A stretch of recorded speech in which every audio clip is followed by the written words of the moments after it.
bem-vindos ao canal da Abril Investimentos aqui no YouTube. Este é o nosso segundo vídeo. Primeiro nós falamos com o Gustavo Messerian, Portfólio Manager do BIM11, e hoje nós estamos recebendo aqui Maurício Muniz, que é Head de Aquisições dos nossos fundos de Equity e também origina as permutas residenciais que o BIM11 também investe. Então hoje o foco aqui da nossa conversa será permutas residenciais. Vamos entender tudo sobre esse universo, como é que são as nossas permutas, as diferenças das permutas da Abril, como são as permutas, as outras teses de permutas que a gente vê no mercado. Então vamos começar do começo. O que é permuta, Maurício? E como é que é a permuta que a gente faz nos nossos fundos? Olá pessoal, olá Michele, tudo bem? Bom, vamos lá. Permuta, como a palavra diz, ela é uma troca, né? Então, ao invés da gente fazer um investimento direto no negócio, a gente investe em uma coisa e troca por outra coisa. No nosso caso aqui, o que a gente faz, na verdade, é comprar os terrenos que vão ser incorporados e aí trocar estes terrenos, ou seja, os imóveis mesmo, por futuros imóveis, parte dos prédios residenciais que vão ser construídos. E aí essa parte pode ser em unidades pré-definidas ou então em um percentual do negócio como um todo. Existem três principais tipos de permutas aí no mercado que a gente pode fazer aqui, né? Que é a permuta física, permuta financeira e fração ideal, certo? Isso mesmo. A financeira é como se fosse um percentual de todas as receitas do empreendimento. Então é bem, né? Entrou R$1, entra lá o percentual do fundo. E a física tem esses dois tipos que você comentou. Então seria a tradicional, que é definir, olha, eu tenho a unidade, o apartamento 111, o 121, o 131, e a incorporadora tem o 151, enfim, cada um tem as suas. Se vende a dele, obviamente o fundo não recebe a receita, se vende a nossa, a gente recebe 100% dessa receita. E aí tem uma modalidade que tenta unir as duas, que é fazer uma fração de todos os apartamentos. Então é uma permuta física, pois de fato o fundo tem lá um pedaço de cada apartamento, mas de todos. Então a gente tem o benefício da permuta financeira, que é vende qualquer unidade, o fundo recebe também receita sobre essa venda. E acho que a grande diferença das duas é que, como a gente, na permuta financeira, como é um percentual da receita, a gente tem uma carga tributária da incorporadora um pouquinho mais alta. Na permuta física, como a gente está vendendo imóvel, o fundo é imobiliário, ele tem um benefício fiscal, então ele tem um benefício aí de ganhar um pouco mais nessa transação. Mas não é sempre que a gente consegue colocar, depende de cada negócio fazer uma dessas três alternativas. Legal. E as permutas que a gente faz aqui nos nossos fundos, Maurício, elas são focadas aqui, voltadas para o mercado de São Paulo, e aí é cidade de São Paulo, né? Não é estado de São Paulo. Perfeito. Em bairros selecionados. Por que isso? Olha, o que a gente está buscando aqui é principalmente uma exposição a um comprador, né? Ou seja, quem de fato está trazendo a receita que vai trazer o retorno do fundo e da incorporadora. São os compradores dos apartamentos, né? Então, o que a gente está tentando aqui é ficar exposto a um público, um tipo de produto, cujo comprador tem um risco de crédito menor. Então isso acaba levando a produtos de mais alto valor, né? Então cidade de São Paulo, bairros mais selecionados, valor agregado mais alto. Tá, então neste momento de mercado que a gente fica muito receoso com relação à economia, a gente vê aí todas as dificuldades macroeconômicas, inflação, então é uma forma de nos proteger os nossos fundos, esse investimento aqui mais alta renda, em bairros selecionados, cidade de São Paulo, né, que é onde tem a população, tem o maior PIB e a população com a renda média mais alta, é uma forma de proteção então, certo? Exatamente, né? Então acho que de cabeça assim, o que todo mundo deve entender melhor tem menos distrato, ou seja, menos cancelamento e menos inadimplência, visto que a gente está com um comprador ali com mais capital. E tocando nesse tema específico do distrato que você já falou, tem uma preocupação muito grande com relação a isso no mercado, né? Lá no passado houve um problema muito grande de distratos. Eu acho que foi 2016, o dado de distrato foi de fato um percentual super elevado ali dos empreendimentos residenciais. E hoje esse é um problema que a gente não vê mais como um grande problema aí para os nossos fundos e para os nossos investimentos. Por quê? O grande problema que a gente teve nessa última crise foi justamente um número muito grande de distratos, porque o que acontecia? O comprador ele tinha vamos dizer assim, uma certa facilidade para conseguir realizar o extrato. Então a gente tinha algumas situações onde até investidores compravam 10 apartamentos e aí tinha uma oportunidade um pouco melhor ali, ou às vezes no próprio empreendimento ele ia lá, cancelava o contrato, que é o que a gente chama de distrato, pegava o dinheiro de volta e fazia, enfim, dava fim para outros negócios, né? Então, o grande volume de distratos foi, inclusive, impulsionado, né, por esses investidores, mas também as próprias pessoas físicas que estavam comprando para morar também tinham esse problema. Problema não, na verdade, essa oportunidade, vamos dizer assim, né? Um incentivo, na verdade, uma falta de incentivo de ficar no contrato. Então, no momento que o mercado começou a baixar o preço, eles se sentiam motivados a falar, vou cancelar meu contrato e vou para um lugar mais vantajoso. E aí, em 2018, isso teve uma mudança bem importante, que foi a lei dos distratos, que a gente chama, que regulou, não que não pode ter distrato, mas como é o distrato. Então, essa lei, ela basicamente colocou algumas regras que geram um incentivo contrário a sair do contrato, ou seja, a gente está falando de coisas de altíssimo valor, são apartamentos, construções, né? Então demoram muito tempo, então é muito importante que o cancelamento de um contrato como esse tenha uma certa dificuldade, justamente para selecionar quem vai entrar nisso. Então, quando o comprador ele vai fazer um contrato como esse, comprar um apartamento, ele tem que estar seguro do que ele está fazendo. E aí essa lei trouxe algumas coisas, entre elas a mais importante é que se tem o distrato, ele só vai receber o dinheiro de volta, só metade do dinheiro que ele pagou depois da obra ser entregue. Então, né, se ele cancela lá no meio da quinta laje, vai demorar mais 1 ano e meio para ele receber o dinheiro de volta dele. Então, isso leva com que os compradores, tanto pessoas físicas como investidores, não se aventurem, ou seja, não vou comprar um apartamento aqui porque a condição está boa e qualquer coisa eu cancelo e pego meu dinheiro de volta. Sim, vai pegar o dinheiro de volta, só que só metade daqui a 2, 3 anos. Então, isso acabou qualificando os compradores. Realmente trouxe um evento onde o comprador, na hora que ele assina o contrato, ele sabe onde ele está entrando, sabe que não pode brincar ali.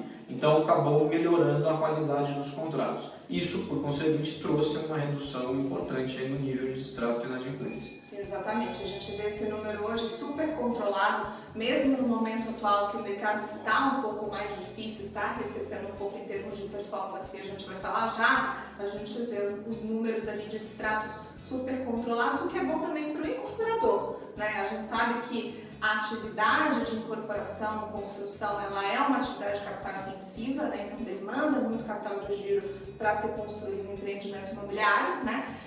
Então, ter essa possibilidade de distratar é ruim também para o incorporador, porque ele vai precisar colocar mais capital de giro naquele empreendimento, né?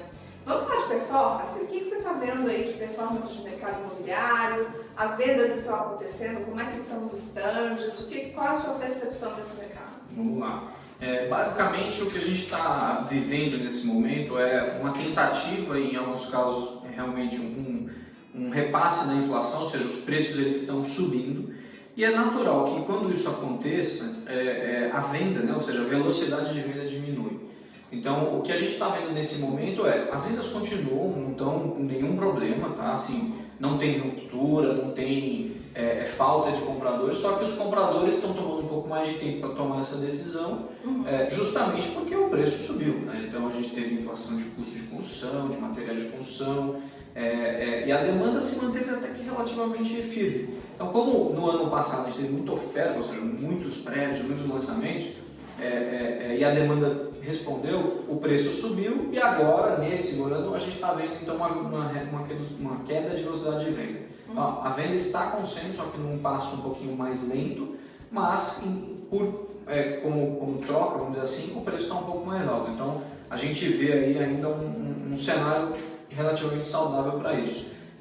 Acho que ainda vai ter um pouquinho mais de queda de velocidade de venda, mas a gente não está falando de longe de crise, não estamos nenhum tipo de problema assim como a gente viveu em 2014, 15, 16, que de fato sobrava, né, apartamento, não tinha comprador, não tinha renda do comprador. Então hoje sim, a gente não está mais no ano passado, em 2019, que tinha muito crédito, juro baixo, todo mundo comprando. então muita velocidade, muita oferta, mas a gente está o que a gente pode dizer assim no voo de cruzeiro. Então as coisas estão se acomodando e de uma maneira relativamente saudável. Interessante.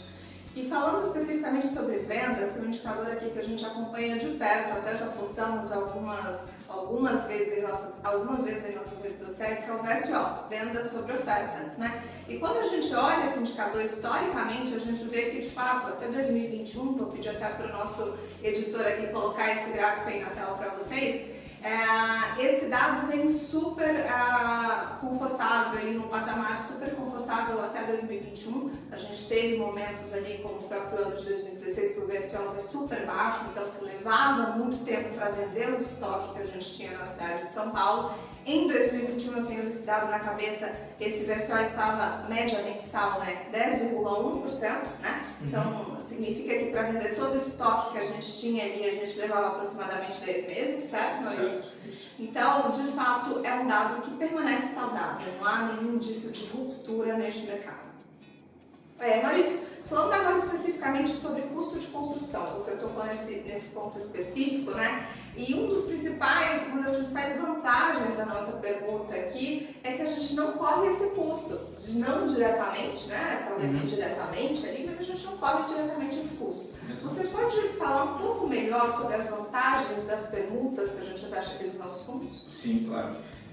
Acho que a primeira é essa mesmo que você comentou, né? Então, como é a permuta, a gente está trocando um bem que a gente compra, ou seja, o terreno. Então, o terreno, como muitos devem imaginar, é a primeira coisa que se compra num empreendimento, né? Muito antes de negociar a construção. Aí se aprova o projeto e nisso o fundo já tem esse terreno. E aí a gente troca esse terreno por um pedaço do projeto. Então, a parte de custo do fundo de investimento, ela ficou lá no passado na compra do terreno, né? No dia que a gente quitou aquele terreno. Então, é por isso que a gente não corre o risco de construção. Como a gente define uma área de permuta ou um percentual de permuta logo no início, ela é para remunerar aquilo que a gente gastou, ou seja, lá atrás antes da aprovação do projeto. Então, o custo de construção, a inflação de custo de construção, é um risco que fica 100% com o incorporador nesse caso.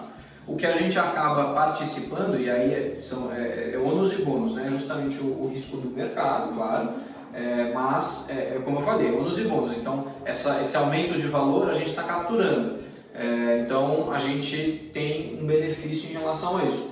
O mercado está diminuindo a velocidade. Tudo bem, a gente sabia desse risco. Então, o custo de capital do fundo já contempla isso, tá? Mas o principal benefício é essa questão a gente não participar do custo de construção. E principalmente nesse momento a gente está vendo isso com bastante clareza, né?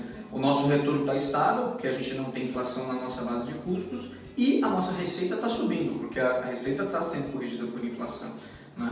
Então, em relação ao mercado, né, é bem comum esse tipo de desenvolvimento, de investimento em desenvolvimento ser o que a gente chama de equity puro, né?